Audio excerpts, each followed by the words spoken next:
The air was thick with anticipation as the packed auditorium at Harvard University settled into a tense silence. The topic of the evening, political discourse in modern America. On the stage sat academics, pundits, and politicians, each poised to deliver their own version of truth. But none drew more attention than the president of Harvard himself, a man well known for his intellectual bravado and sharp criticisms of conservative politics, especially one figure in particular, Donald J. Trump. As he took the microphone, the Harvard president's voice carried the confidence of someone who believed the audience already agreed with him. He began with a critique, cloaked in academic phrasing, peppered with references to democracy, decency, and danger. But the target was unmistakable. He described the Trump presidency as an aberration in the American experiment, a case study in ego and ignorance, and a lesson in the importance of guarding our institutions from demagoguery. The audience, largely composed of students and faculty, responded with polite applause, some with more enthusiasm than others. But while many nodded along, one person sat unmoved, Karoline Leavitt, a rising star in conservative politics, former Trump White House assistant, press secretary, and fierce defender of the America First agenda. When she finally rose to speak, there was a shift in the room. The tension didn't come from discomfort. It came from curiosity. Everyone was about to see whether this young Republican would fold under the weight of Ivy League intellectualism or fight back. She began without preamble.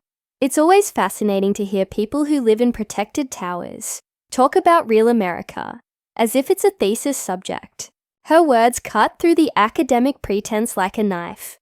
You don't have to like Donald Trump. You don't have to agree with his tweets or his tone, but let's not pretend he didn't deliver results. And let's certainly not pretend that those results didn't matter to working-class Americans who felt abandoned by both parties for decades. A ripple of murmurs passed through the room. Leavitt didn't pause. She described the Trump economy before the pandemic, how unemployment reached record lows, especially for Black and Hispanic Americans. She outlined energy independence, criminal justice reform, and the Abraham Accords. Her facts came fast and sharp, each point landing with clarity. But it wasn't just a list of accomplishments. It was a defense of the people who supported them. "You mock him," she said, turning toward the Harvard president, "and by extension, you mock the millions of Americans who finally felt seen and heard after being ignored for years." The president offered a tight smile and interjected that results should not come at the cost of truth, norms, or decency. Leavitt didn't flinch. That's an interesting point, coming from someone who represents an institution that's grown increasingly intolerant of ideological diversity. You talk about norms, but the norm here seems to be ridiculing anyone who doesn't fit your political mold. Tell me how many openly conservative professors are tenured here. How many commencement speakers have praised Trump without being protested off the stage? There was no answer. The room was quieter now. Not because they weren't listening, but because they were. She had turned the conversation from Donald Trump to something deeper. The power structures that shape what people are allowed to say and who gets to say it. Leavitt pressed further. Donald Trump didn't rise in a vacuum.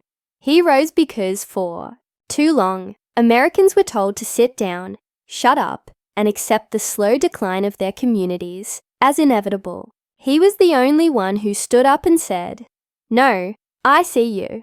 I hear you. I'll fight for you." That kind of defiance scares elites. And that's why he's still attacked. Even after leaving office, the president countered, "Surely we can agree that leadership should be grounded in character, not grievance." And surely, Leavitt replied, we can agree that character isn't defined by media caricature or elitist disdain. You may see Trump's passion as grievance. I see it as representation. And frankly, I'd rather have a leader who fights too loudly for the people than one who whispers politely while doing nothing. It was a defining moment, not just for Leavitt, but for every student in the audience who had silently questioned whether their views belonged in that room. She hadn't just defended Trump. She had challenged the very premise that opposing him was synonymous with moral superiority. By the end of the exchange, applause came from corners of the room that hadn't made a sound earlier. Some were hesitant, some proud. But it was clear Karoline Leavitt hadn't just survived the Harvard Forum. She had owned it. What made the moment powerful wasn't just her command of facts or her rhetorical skill. It was her poise, her clarity, and her refusal to be shamed into silence by the weight of an institution that believed it held the intellectual high ground in a space where conformity is often masked as consensus. She broke the spell, and she did it with respect. She didn't mock or belittle. She exposed the double standards. She reminded the audience that America isn't governed from Cambridge classrooms or TV studios in Manhattan. It's governed by the people, for the people, and sometimes the people choose someone who makes the elites deeply uncomfortable. After the event, social media lit up. Clips of her remarks circulated quickly. Supporters hailed her as bold and unapologetic. Even critics had to concede that she held her ground with more composure than many seasoned politicians. And perhaps that's what unnerved her opponents the most. She didn't just echo Trump's message. She elevated it with a new voice, one rooted in facts, conviction, and authenticity. It's easy to deliver a monologue to a friendly crowd. It's far harder to defend your beliefs in enemy territory and win.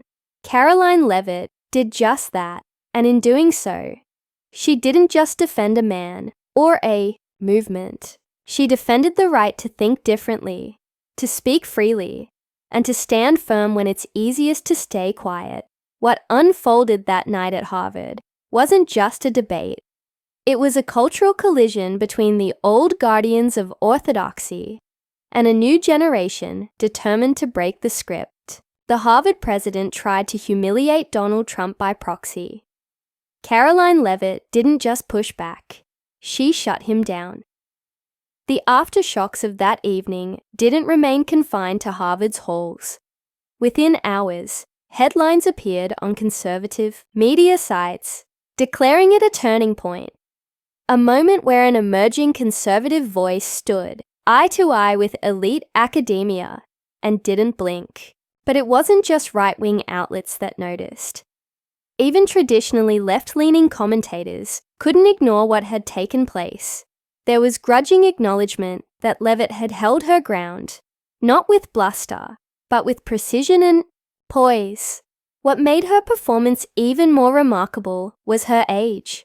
In her 20s, she was not only one of the youngest speakers on that stage, she was one of the sharpest. At a time when much of the political conversation is reduced to slogans and outrage, she brought strategy, substance, and emotional clarity. She wasn't merely defending Trump. She was defending the millions of Americans whose experiences, pain, and patriotism have been dismissed or distorted by institutions that claim to represent them. And in doing so, Leavitt did more than rebut. A university president, she exposed the insulation of those who claim to speak for the majority while living in elite bubbles. She reminded the room that real life doesn't happen in seminars or op-eds. It happens in towns struggling to stay alive, in factories brought back online, and in communities that have nearly given up on ever being prioritized by Washington again. Critics tried to downplay the moment. Some called it performative, others called it populist rhetoric. But what they couldn't do, what they refused to do, was refute the core of what she said, because the numbers don't lie. The pre-pandemic Trump economy was one of growth. Peace agreements were signed in the Middle East. The border was being taken seriously. Manufacturing was returning.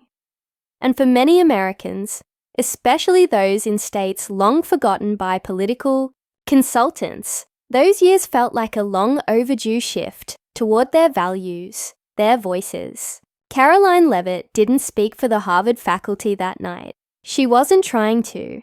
She spoke for the truck driver who didn't finish college but built a good life. She spoke for the single mom who noticed her grocery bills shrink when energy prices dropped. She spoke for the veteran who felt seen, the factory worker who was finally hired again, and the voter who'd been told that patriotism was passé.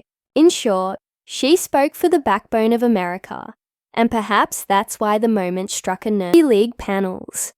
As Leavitt left the stage, she didn't linger for praise. She shook hands, thanked organizers, and walked out the same door she came in. But for many who watched,